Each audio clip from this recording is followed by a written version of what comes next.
passé.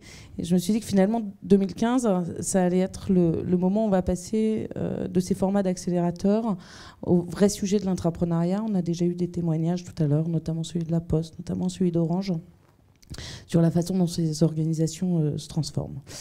Alors, on ne peut pas parler d'accélérateur sans parler d'équipe et sans parler d'humain. Aujourd'hui, qu'est-ce qu'on choisit quand on choisit une start-up dans un accélérateur? On choisit des individus dont on se dit qu'ils vont pouvoir porter leur projet et l'emmener plus haut que haut. Si on reprend dans l'histoire, si vous connaissez un peu ces théories sociologiques, on parle de braconnage pour ces innovateurs qui finalement attrapent des technologies à un moment ou à un autre pour les détourner et pour répondre à des problématiques qui sont des problématiques d'usage personnel. Comment est-ce qu'on passe de ce braconnage initial qui nécessitait des technologies extrêmement ouvertes à des entrepreneurs comme un Elon Musk, transhumaniste, qui, on l'entendait tout à l'heure, est plutôt en défiance par rapport à, je crois que c'est Jean-Michel Billot qui le disait, sur l'avenir et sur la responsabilité des humains face à la transformation. Alors, reprenons qu'est-ce qui s'est passé dans les échanges entre ces grandes entreprises qui aujourd'hui se dotent toutes, ou beaucoup en tout cas, de labs, d'accélérateurs internes et tentent cette coopération avec les startups. Si on reprend l'histoire d'il y a 15 ans, on se souvient que les grandes entreprises copiaient. Moi, j'ai le souvenir de Orange, je ne sais pas si monsieur était encore là, en 2006, où à San Francisco, on va voir Georges Naon, et toute l'équipe était très, très excitée parce qu'ils allaient sortir un produit absolument fantastique, et donc ils nous expliquent comment ça va se passer, et on leur dit, mais c'est quoi ce produit qui va sortir Ils disent, bah, c'est Flickr. Mais ça existe déjà, Flickr. Oui, mais c'est comme Flickr. Mais nous, on va le faire, et comme on est plus grand et plus fort, on va le faire, et on va le faire mieux. Ça, c'était la première période. Ça, on connaît Flickr, on se souvient moins bien de l'autre produit. Ouais. La deuxième étape, ça a été l'appropriation, le rachat. De dire, bon, ok, j'ai compris, je réussis pas. C'est pas parce que je suis plus gros que je vais mieux y arriver. Donc, en fait, je vais faire autre chose. Je vais racheter. Et là, il y a encore des exemples. Je ne sais pas si le monsieur de La Poste est là. C'est aussi un exemple de La Poste. Bonjour.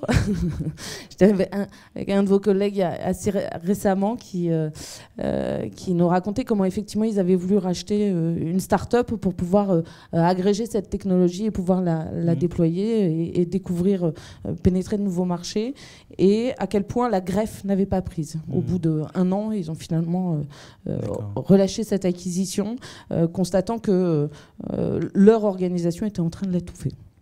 Et donc, on est dans une troisième étape qui est extrêmement intéressante et qui, là, touche l'humain. Donc, je reviens à mon propos, qui est de se dire, finalement, si on veut pouvoir créer une greffe, si on veut pouvoir s'approprier, si on veut pouvoir rentrer dans ce monde-là et découvrir de nouveaux marchés, il va falloir que notre organisation se rende compatible avec ces externalités. Et donc, il va falloir que nous, on trouve en interne les ressources pour comprendre cette culture du numérique, de l'entrepreneuriat. Très bien.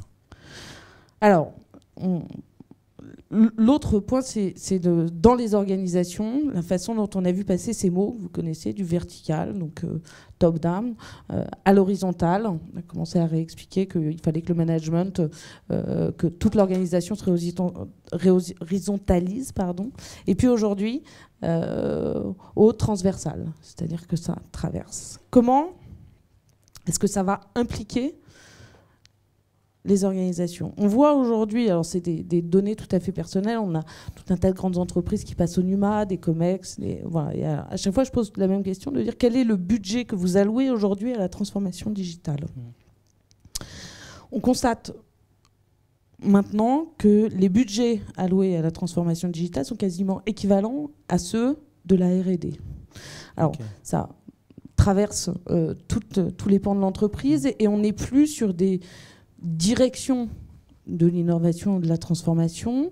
On n'est pas sur une direction de la R&D, mais c'est effectivement des budgets qui se comptent en milliards d'euros et qui vont venir irriguer l'organisation. Et avec un pan énorme qui est en fait celui de la formation. On en a déjà parlé tout à l'heure.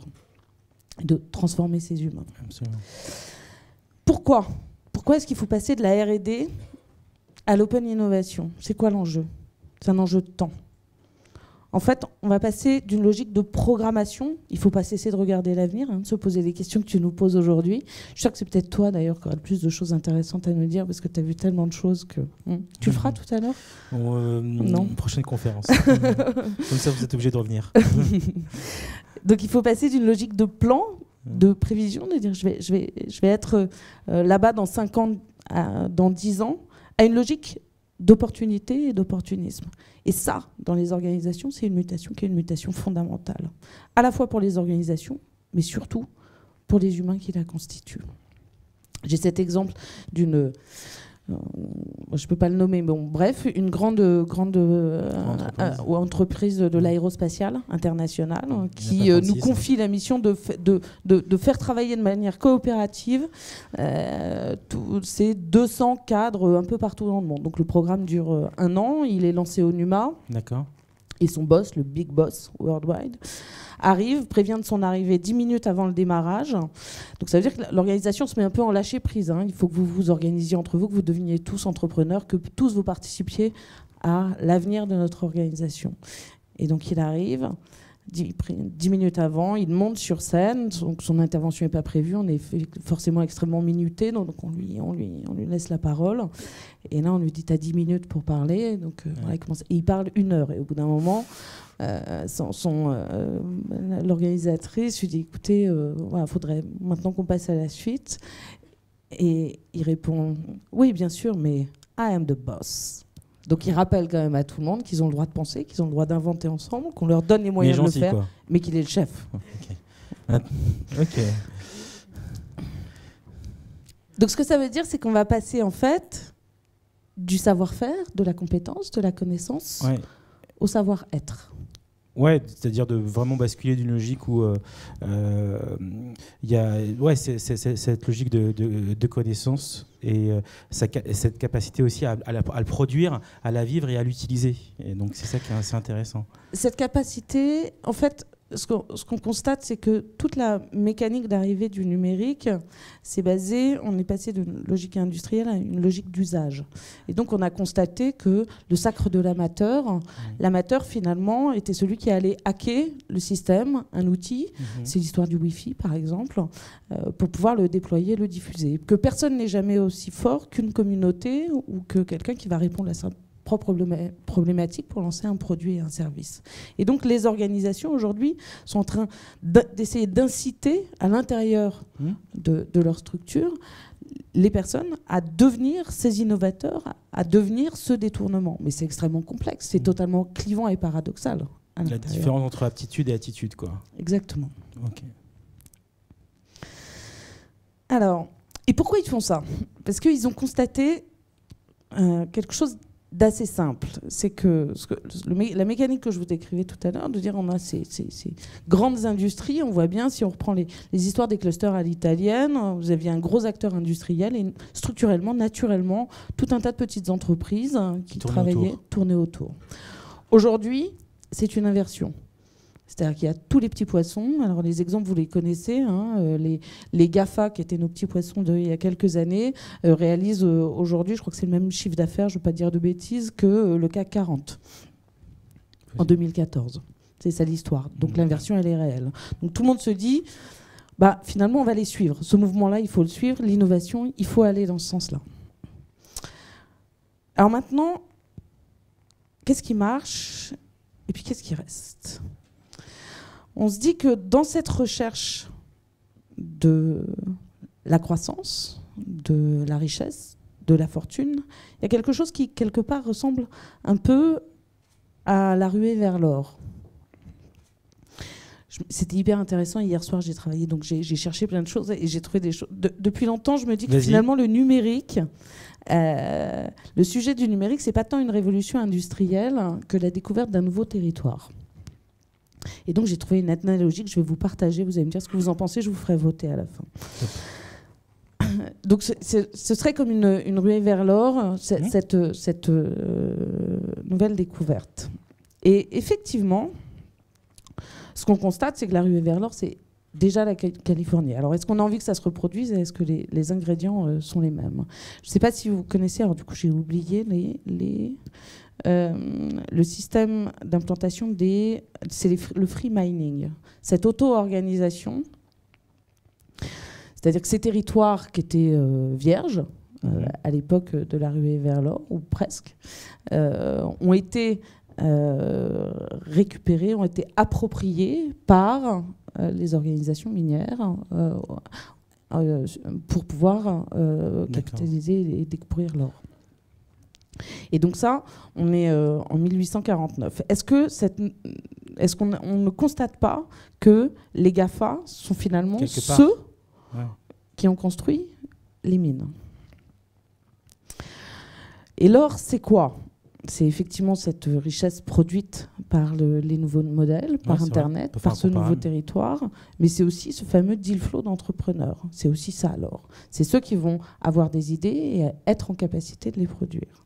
Alors, moi, mon hypothèse sur la question des territoires, c'est de dire qu'aujourd'hui, la bonne nouvelle, c'est qu'on n'est pas obligé d'aller en Californie. Clairement. Puisque finalement, ce que nous permet Internet, c'est d'avoir... n'importe quel point du monde, connecté, mondialisé. Ouais. Je me souviens d'Eric Schmidt qui avait dit à nos startups du camping saison 1, c'est formidable, vous êtes tellement bon et vous parlez tellement bien anglais que vous avez des chances de réussir, on pourrait croire que vous êtes américain et en plus vous pouvez rester en France pour le faire. Donc vraiment, c'est clair. Formidable. Alors est-ce que le sujet... Finalement, pour 2015, c'est pas de se dire que si on veut changer les choses, oui, on peut le faire de chez nous, de la France. La France a ses chances. Et qu'on a tous en nous quelque chose de l'entrepreneur. C'est ce que viennent chercher les grandes organisations quand elles mobilisent toute l'organisation et quand il y a cette injonction à changer. C'est ce qu'elles essayent d'accueillir quand elles vont à la recherche de ces nouvelles innovations, quand elles se déploient ailleurs. Est-ce que ce qui serait notre Eldorado à nous, est-ce que ça pourrait pas être ce sujet-là? Parce que, comme on dit, comme vous l'avez vu, en France...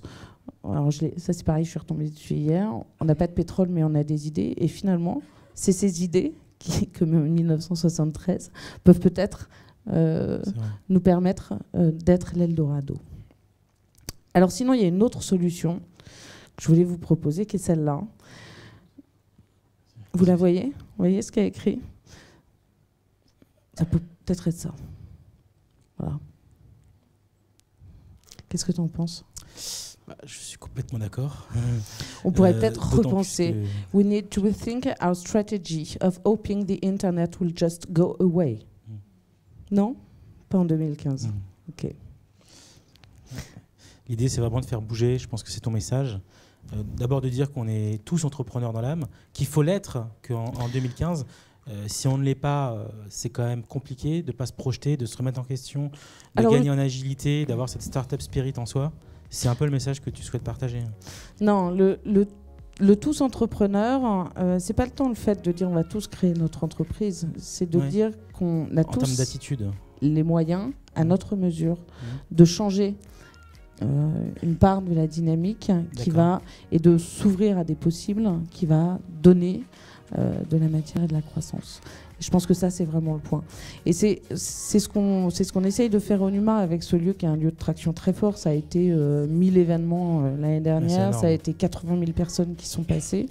Et c'est des gens qui viennent et qui, à des moments extrêmement différents de leur histoire, qui soient des étudiants et qui viennent travailler au rez-de-chaussée en même temps qu'ils font leurs études pour développer leur start-up, que ce soit des grands groupes, que ce soit...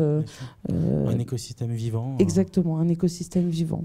Et c'est ce croisement, c'est ce mélange. Et je pense que l'élément extrêmement clé et important, c'est la diversité des profils et des pratiques. C'est pour ça que j'étais un peu agacée, Vincent, tout à l'heure, sur le nombre de femmes... Il y en a partout, comme tu peux l'observer. Je vous remercie beaucoup, c'est l'heure de la pause. Merci beaucoup à toi d'être venu ce matin. On se retrouve 30 minutes.